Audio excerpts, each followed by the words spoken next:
Hi guys! Kumusta po kayong lahat? So ayan, tignan natin kanino bang love reading itong masasagap natin ngayon. So bago tayo guys mag-start, maraming salamat pala sa walang sawang pagsubaybay sa ating pong daily love reading. And kung ikaw ay bago pa lang sa ating channel, mag-subscribe na po kayo.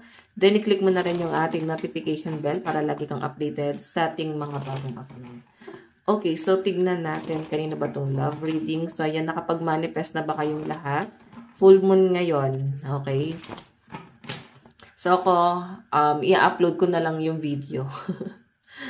Oo, na nagma-manifest. Okay, tingnan natin kanina tong love reading. Meron tayong Ace of Coins. So may nakakita ko dito guys. Ayan, baka may mga nag-manifest ngayon. No? Sabi dito, manifesting. And yung minamanifest is financial, opportunity, prosperity. So, nakapokus kayo sa mga magagandang biyaya. And sobrang ano kayo, sa pinapakita sa akin dito, sobrang lakas ng pananampalataya nyo. And I think sobrang buti mong tao.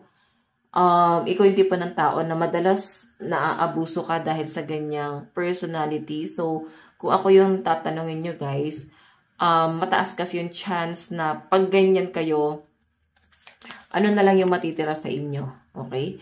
Ganon din siguro sa love, no? Kung masyado ka guys mapagbigay, kung masyado ka guys mabait dun sa relasyon, aabusuhin ka. Dapat give and take lang kayo ng person mo. Titignan natin. So, ngayon, parang nakikita ko mas focus mo is yung ano mo, financial mo. Okay? Yung mga blessing.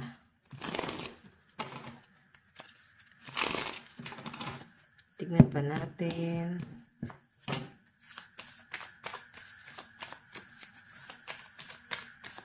Okay.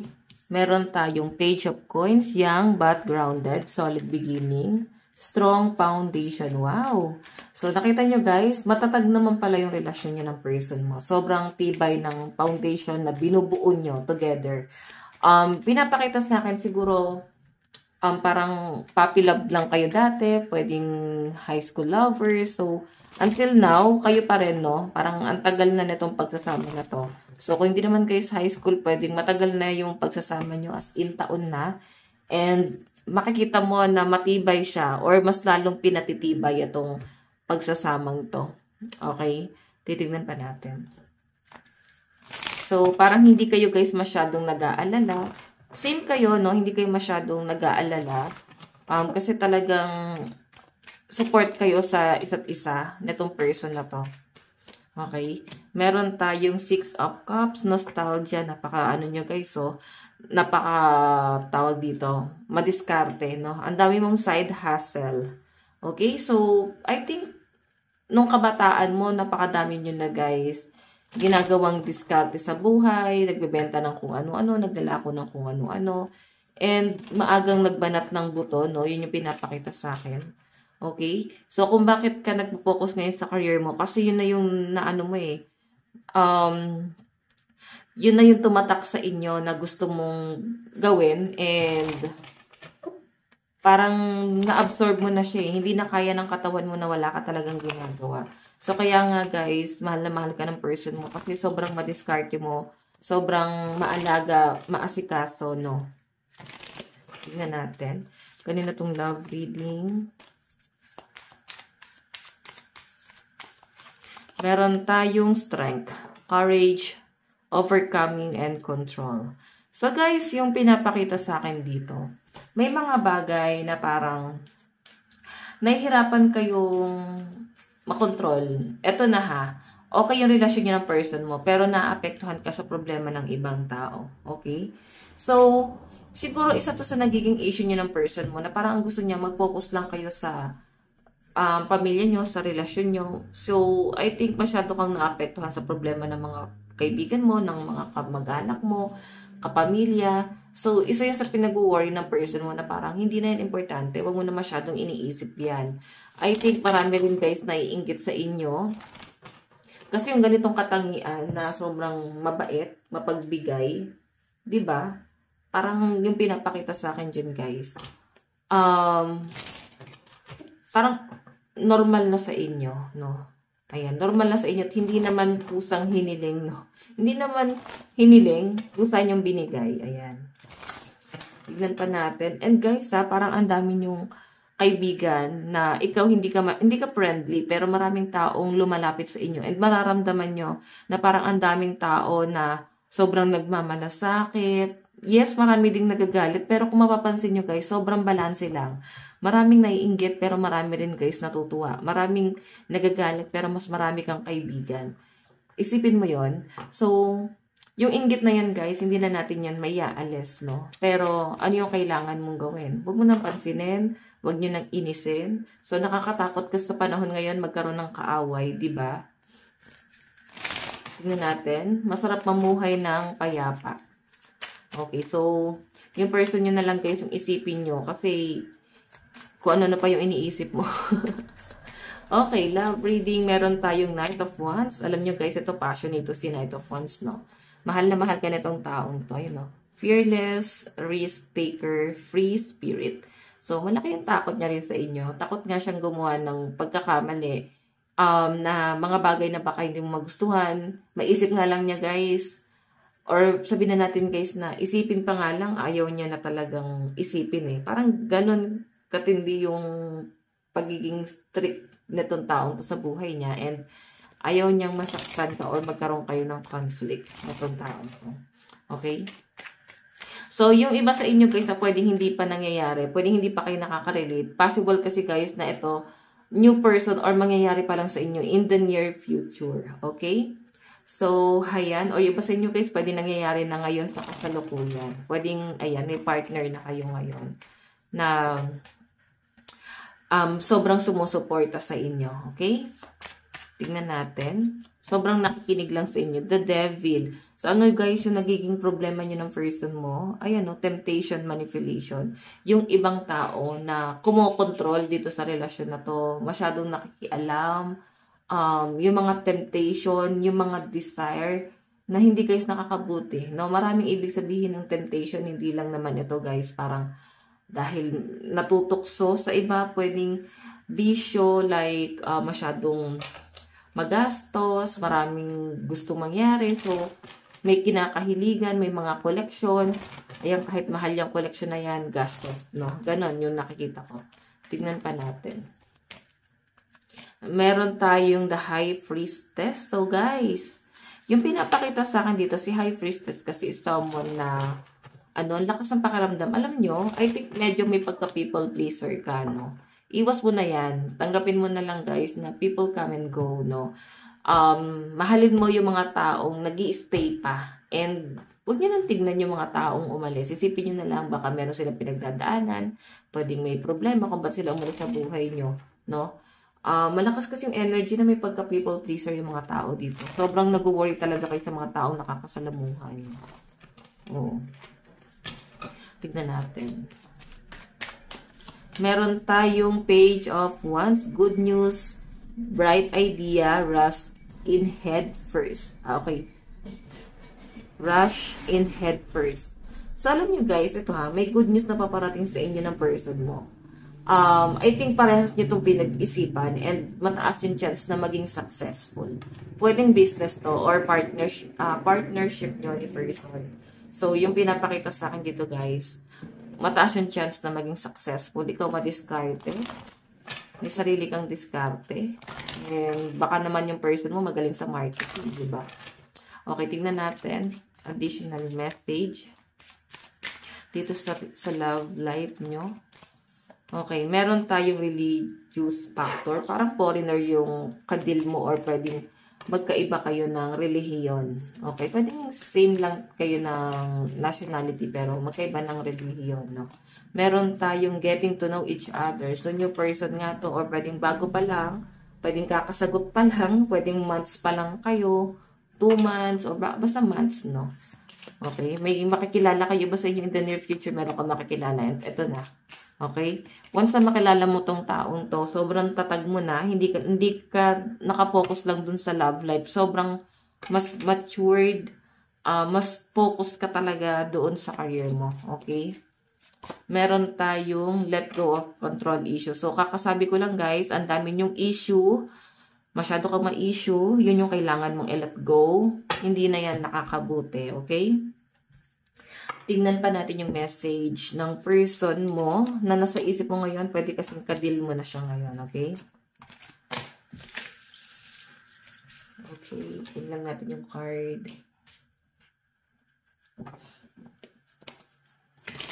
Iniisip ng person na nasa isip mo ngayon, ano yung nararamdaman niya sa inyo ngayon. Ayan. Isipin nyo guys yung person mo 3 times. Isipin mo yung pangalan niya ng 3 beses. Banggitin mo sa isip mo. Titignan natin kung ano yung nararamdaman niya sa inyo ngayon. Nararamdaman niya sa iyo ngayon. Meron tayong yung iba sa inyo guys, parang nafe-feel ng person mo yung pagkukulang niya. Okay? Nakikita niya yung frustration mo doon sa connection yung dalawa na parang na-feel ka niya nakukulangan ka. No? Nararamdaman niya yung pagkukulang niya, pwedeng sa pamilya niyo, pwedeng sa relasyon niyo. Okay? So, yung person mo guys, sa pinapakita sa akin dito, sobrang nadi-disappoint niya rin talaga yung sarili niya. Kung ikaw disappointed sa kanya, ganun din yung na-feel niya. Pero pilit niya guys, inaayos ang sarili niya. Pilit niya guys, inaayos na parang walang problema. So, kapit lang. Ayan no. Gusto niya guys is-save talaga yung family niyo. Okay? Or yung relasyon nyo sa kahit na anong aspeto. So, air sign, energy, air sign, no? Aquarius, Gemini, Libra. So, yan. Pwedeng nasa malayo si person. Pero pag lalaban ka nyo, ano yung tingin sa'yo ng person mo?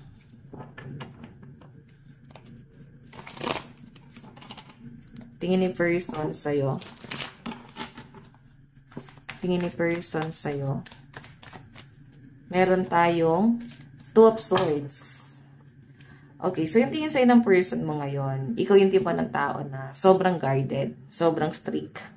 Alam mo yung ginagawa mo. Pero, sa totoo lang guys, yung tingin mo sarili mo na parang alam mo yung ginagawa mo, pero magulo ka mag-isip eh. Ito kasi hindi ito nakakapag-decide eh. Okay, so feeling ng person mo na parang yes, matalino ka naman, matured ka naman, pero sometimes may mga action ka na parang ikinakapahamak mo din. So, ayan, 'di ba? Titingnan natin.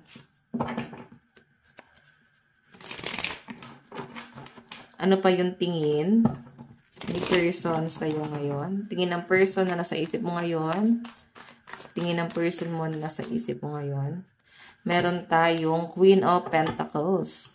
Tingin niya sa inyo guys, madiskarte ka, madami kang side hustle. Kasi pentacles yung hawak mo eh. So, tingin niya sa iyo someone na hindi maghihirap kasi sobrang dami ng diskarte, no? And hindi lang guys sa hanap buhay, hindi lang sa pinansyal, pati sa pagiging magulang or karelasyon, maasikaso. So, pwede may mga problema na kaya mong solusyonan. Ano ba to? Marami ka bang source? Yun yung pinapakita sa akin guys. Okay, ayan o. Titignan natin ha. Ano yung plano ni person sa connection yung dalawa? Plano ni person. King of Swords. So, yung plano ni person sa'yo, sa malinaw na pinapakita sa akin dito, guys, matalino siya, no? Wise siya pagdating sa pagpaplano. And ito, guys, 6 of Cups. Ayan, 6 of Cups. Ang dami niya, guys, gustong i-offer. Ang dami niyang gustong ibigay sa inyo.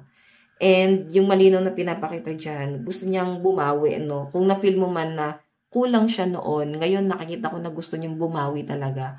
Okay? Ang dami niyang gustong gawin, no? Na-encourage mo tong taong to sa pagiging madiskarte mo, no? Parang nahahawa siya. Gusto niya ring maging ikaw or at least matapatan ka. And gusto niya kasi, guys, makapag-provide din talaga sa'yo. Okay, tingnan natin.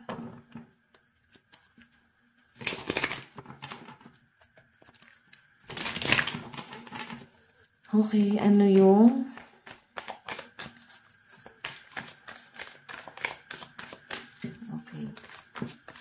ano yung outcome? Outcome. Wow! Overflowing. So, pag ito yung lumabas, guys, napakaswerte mo. Mahal na mahal ka ng person mo, nag-uumapaw. Ace of Cups. Nag-uumapaw yung pagmamahal niya sa inyo, guys. No? Hindi niya na to, guys, may kakaila pa. Kung medyo naging frustrated ka dun sa relasyon, kung sa tingin mo is masyado kang, basta na-disappoint ka niya. So, guys, babawi to, no? And, yun nga lang sabihin natin, guys, na mahal ka ng person mo. Doon pa lang, maging kampante ka na. Bihira na sa panahon ngayon, guys. Ang hirap na maghanap ng taong magi-stay. So, nalulungkot nga ako sa dami ng single mom, single dad. Alam mo yon, hindi naman yung mga parent yung naapektuhan, kundi mga bata. Oo, medyo nakakaawa, no? So, titignan natin, guys, yung zodiac sign. Ayan. Okay, zodiac sign. Water sign energy to, Cancer, Pisces, Scorpio. Okay, meron tayong Scorpio, Aquarius, Cancer, Gemini, Pisces, and Libra energy. Sa side ng person mo, yun yung zodiac sign niya, guys. Okay, meron tayong Libra, Scorpio, Sagittarius, Virgo, Cancer, and Aquarius energy. Okay. Taurus, Capricorn, Leo, Pisces, Libra, and Sagittarius. Ang lakas ng Libra at saka Sagittarius, no? And especially mga water signs sa side ng person mo. Okay. May nakikita pa nga kung parang nasa-channel ko, nagka-travel Nagka-travel sa malamig na lugar. Nag-i-snow, ganun. Okay. So, tignan natin nararamdaman ng person mo sa'yo. Nararamdaman ni person mo sa'yo. Nararamdaman mo pala, sorry. Okay. Nararamdaman mo kay person.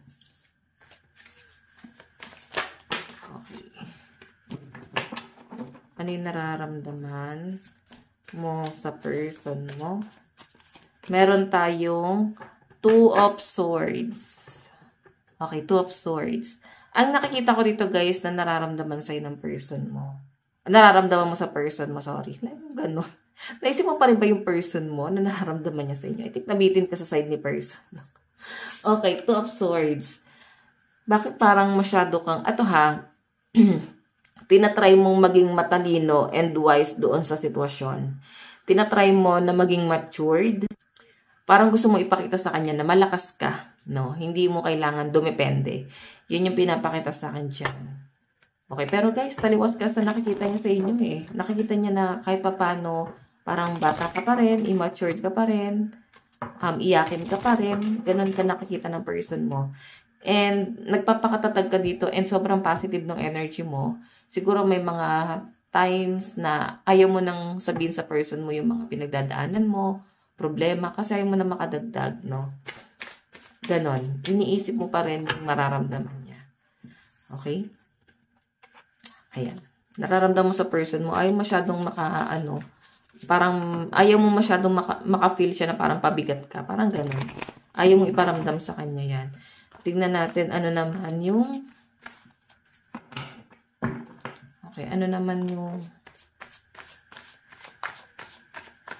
tingin mo? Nascam ba tong person mo? Parang hindi siya, guys, marunong humawak ng pera, no? Kasi siguro, guys, hindi mo masyadong pinagkakatiwalaan yung person mo pagdating sa pera. Kasi ang nakikita mo sa kanya is someone na walang control. Walang control kung paano niya, guys, kontrolin yung pera. Hindi siya marunong mag-manage, no? Okay, ayan. Wheel of Fortune. Kaya parang, ramdam mo kailangan ka talaga niya. Ikaw yung parang tumatama, no? So, para kayong puzzle ng person mo. So, ano yung kakulangan mo, napupunan niya? Ano yung kakulangan niya, napupunan mo? Ganon. So, ano naman yung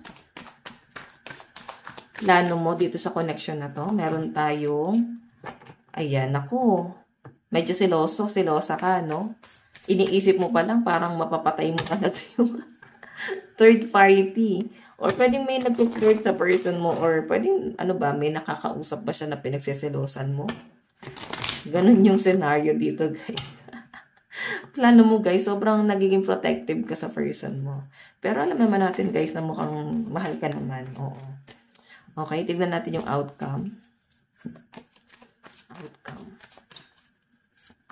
Meron tayong the Fool. New beginning to, guys, no? So, minsan may mga pagtatalo kayo, pero guys, nakikita ko na parang pag-uusapan nyo, isettle nyo itong mga gulo na to, and parang willing na kayong i-overcome na itong mga bagay na to.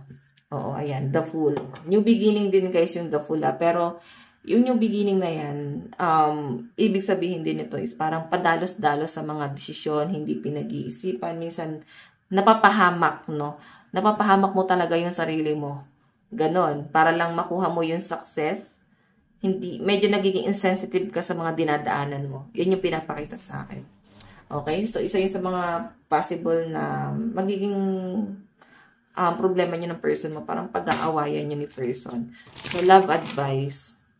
So, gusto kanya guys, maging maayos talaga.